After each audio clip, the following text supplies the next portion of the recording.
کیا صرف تمہیں بلیک میل کر کے تم سے ملاقات کرے گا؟ میری بات سن کر حنا حیران ہو گئی اور بولی، لیکن گلفام ایسا کیوں کرے گا؟ وہ تو مجھ سے بہت پیار کرتا ہے۔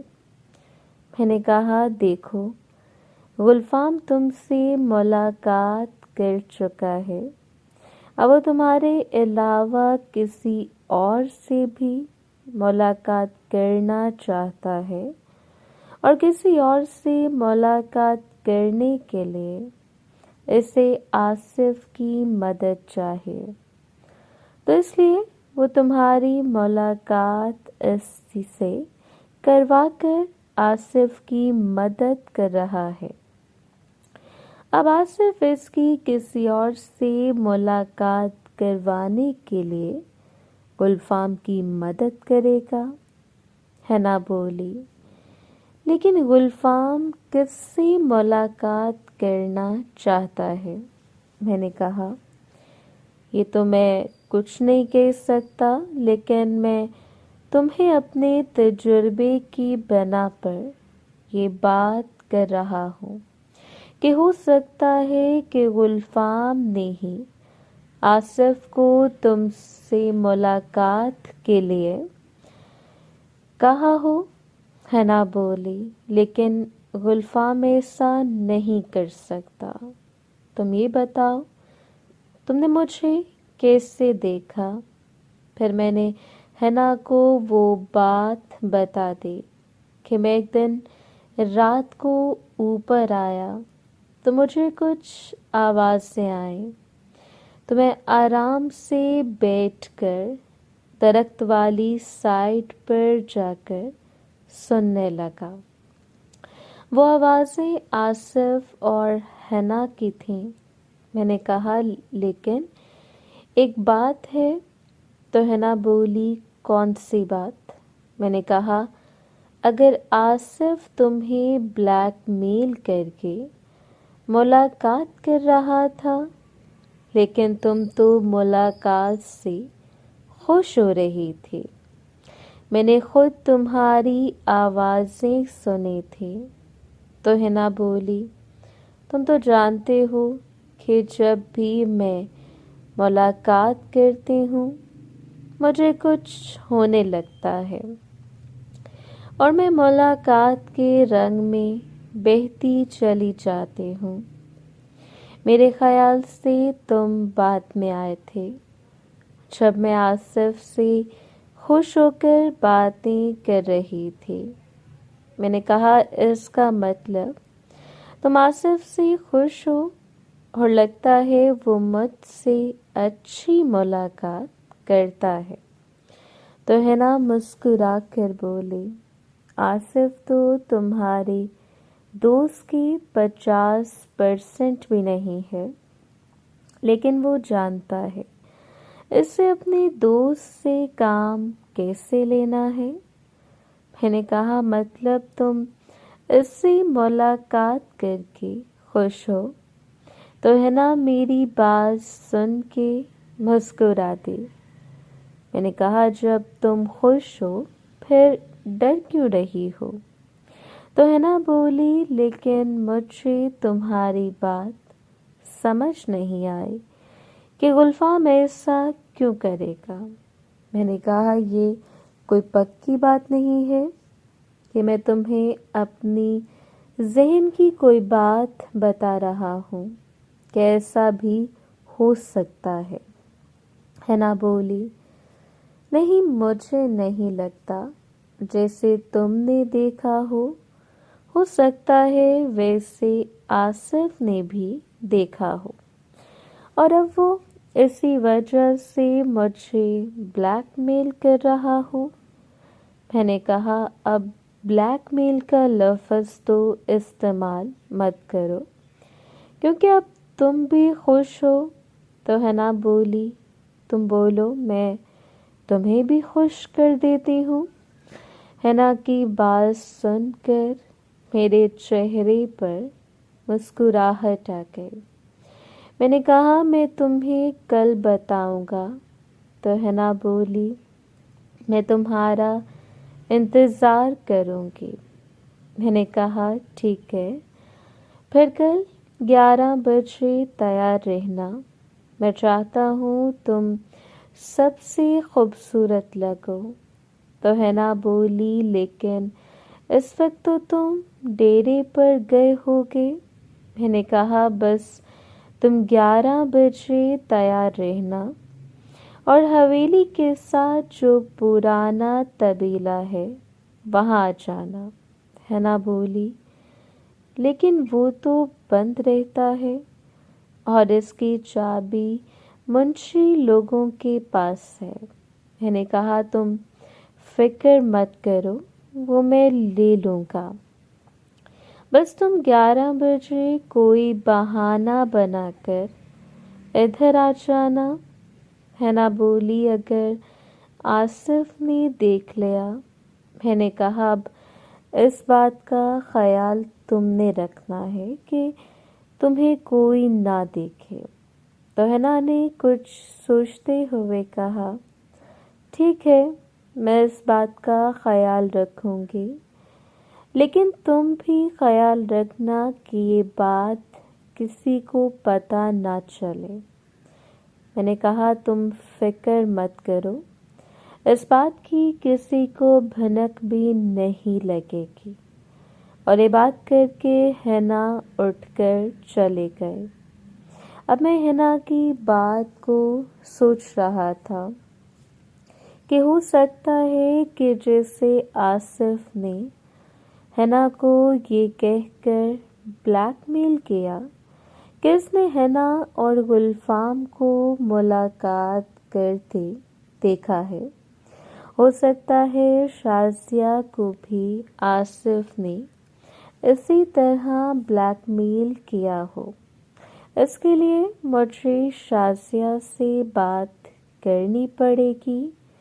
اور یہی سوچتے سوچتے میں اپنے کمرے میں آ گیا اور کچھ دیر بعد مونا بھی کمرے میں آ گئے. سائڈ ٹیبل پر دودھ کا گلاس پڑا تھا جس کے اوپر پلیٹ تھی. مونا جب اندر آئی تو اس کے چہرے پر مسکراہٹ تھی. میں نے مسکراہٹ کی وجہ پوچھی تو وہ بولی جیسے ہی آپ اندر آئے تو لبنہ آنٹی مجھے چھیڑنے لگی، جاؤ تمہارا شوہر اور اس کا دوست اندر انتظار کر رہا ہے. میں نے کہا کہ آنٹی نے تمہیں ایسا کہا تو مونا نے سر نیچے کر کے ہاں میں ہلا دیا. میں مسکرایا اور کہا وہ تجربے کار ہیں، ان کو پتہ ہے کہ تمہارا شوہر اور اس کا دوست اندر انتظار کر رہے ہیں. اور یہ بات کہتے ہی میں نے مونا کا ہاتھ پکڑ کر کھینچ لیا اور وہ میرے اوپر آ گرے. میں بیڈ پر لیٹا ہوا تھا اور میں مونا کو ساتھ لگا کر باتیں کرنے لگا اور مونا بھی میری باتوں کا جواب دینے لگی. کچھ دیر باتیں کرنے کے بعد میں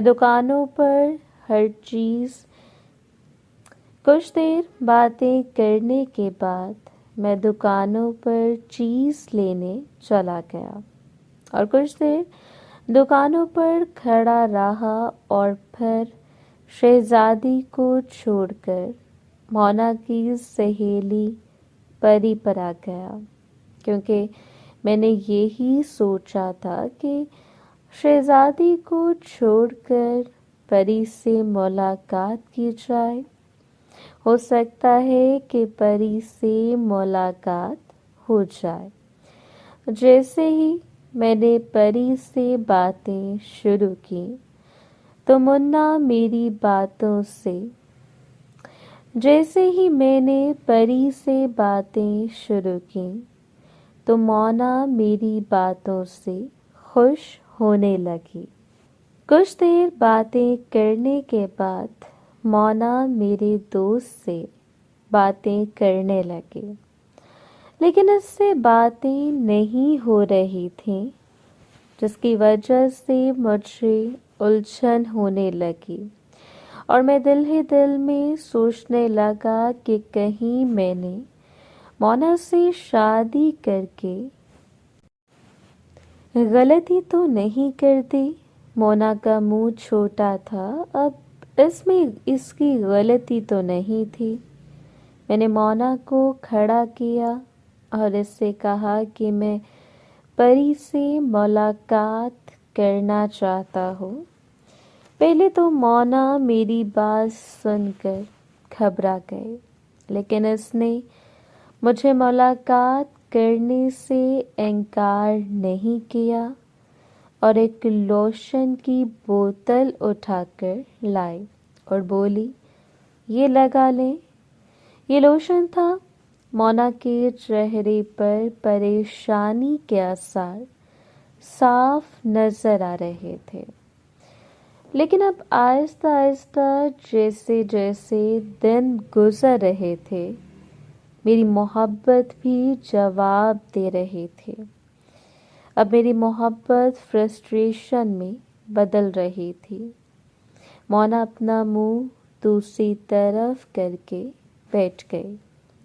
میں نے کہا، کوشش کرنا کہ کوئی آواز نہ نکلے، تو اس نے میری طرف بے چارگی سے دیکھا، جیسے کہنا چاہ رہے ہو کہ آپ ایسا کیوں کر رہے ہیں، لیکن اس میں انکار کرنے کی ہمت نہیں تھی۔ کچھ دیر تک میرا دوست اور پری باتیں کرتے رہے، پھر میں نے اپنے اندر سارا غصہ جمع کیا اور ملاقات کرنے کی کوشش کرنے لگا، لیکن ڈر کی وجہ سے پری نے اپنا منہ بند کر لیا اور یہ دیکھ کر مجھے اور غصہ آ گیا۔ میں نے اپنے ہاتھوں سے پری کو پکڑا اور 10,000 کلومیٹر فی گھنٹے کی رفتار سے ملاقات کرنے کی کوشش کی۔ تو تھوڑی سی ملاقات ہوئی تو مونا نے ایک زوردار چیخ ماری۔ میں جانتا تھا کہ یہ آواز کمرے سے باہر نہیں جائے گی، لیکن کمرے کی کھڑکی سے ویرانے والی سائڈ پر جائے گی، جہاں اس وقت کوئی نہیں تھا۔ اس لیے میں نے ایک اور رسک لیا اور مونا سے ایک بار پھر ملاقات کی۔ تو اس وقت تقریباً 5% ملاقات ہو گئی۔ مونا کی حالت ایسی تھی جیسے کسی جانور کو ذبح کرنے کی بات کی ہوتی ہے، لیکن مجھے کوئی پرواہ نہیں تھی۔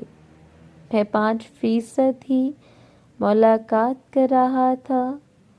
میں نے بہت کوشش کی، لیکن ملاقات اس سے آگے نہیں ہو رہی تھی۔ اب مونا نے بھی رونا شروع کر دیا تھا۔ میں نے اپنے دل پر پتھر رکھا ہوا تھا، لیکن جیسے ہی مونا نے اونچا اونچا رونا شروع کیا تو مجھ سے برداشت نہیں ہوا اور میں پیچھے ہو کر آرام سے بیٹھ گیا۔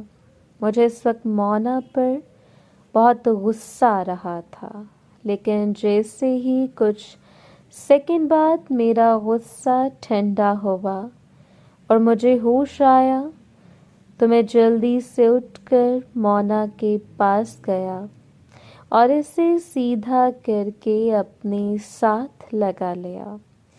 وہ روئے جا رہے تھے۔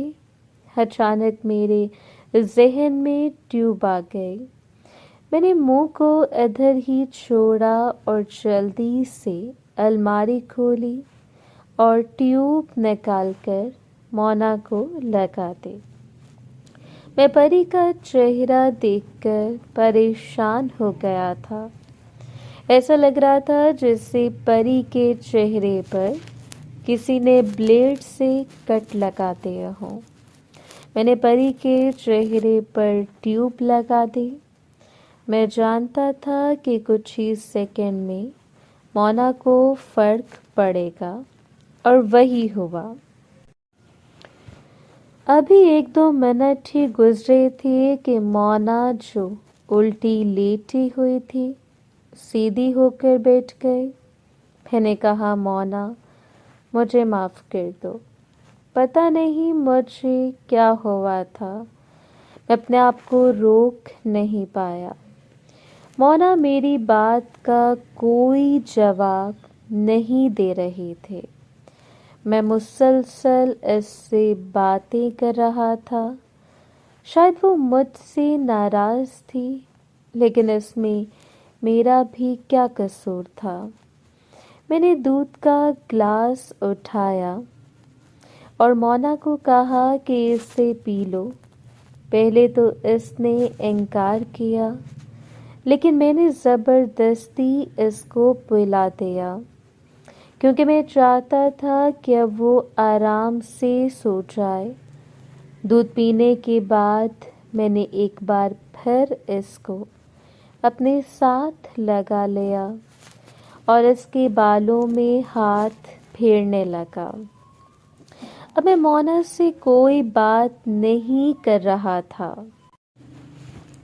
کچھ دیر کے بعد میں نے کہا، تم جانتی ہو نا میں تم سے کتنا پیار کرتا ہوں، لیکن یہ بھی اتنا ہی ضروری ہے جتنا ہمارا پیار۔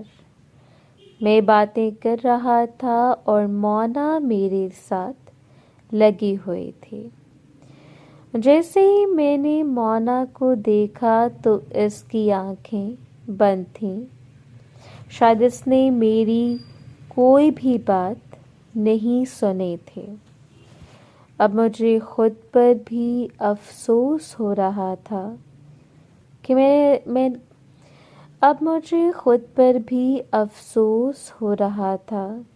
کہ میں نے ایسا کیوں کیا۔ جیسے ہی وہ سوئی میں نے اس کو لٹایا اور اس کے اوپر چادر دے دی اور بیٹھ کر سوچنے لگا کہ میرے ساتھ کیا ہو رہا ہے۔ میں مونا سے اتنا پیار کرتا ہوں، لیکن میں نے ایسا تو کبھی نہیں سوچا تھا کہ میں مونا سے کبھی ملاقات ہی نہیں کر پاؤں گا۔ ہماری شادی کو 3 دن ہو چکے تھے، لیکن ابھی تک ہماری ملاقات نہیں ہوئی تھی۔ دوسری طرف آصف اور کرن دن میں 4 دفعہ ملاقاتیں کر رہے تھے، اور آصف جس کو میری دی ہوئی جڑی بوٹیوں سے زیادہ فرق نہیں پڑا تھا، وہ میڈیکل اسٹور سے دوائی لا کر کھا رہا تھا۔ میں نے ٹائم دیکھا تو ابھی 11 بجنے میں 20 منٹ رہتے تھے، اور ابھی میں ریحانہ کے پاس بھی نہیں جا سکتا تھا۔ محترم ناظرین اور سامعین، اس کہانی کا باقی حصہ اگلی آنے والی ویڈیوز میں پیش کیا جائے گا۔ اگر آپ کو یہ ویڈیو اچھی لگی تو ویڈیو کو لائک اور ہماری چینل کو سبسکرائب ضرور کریں۔ شکریہ۔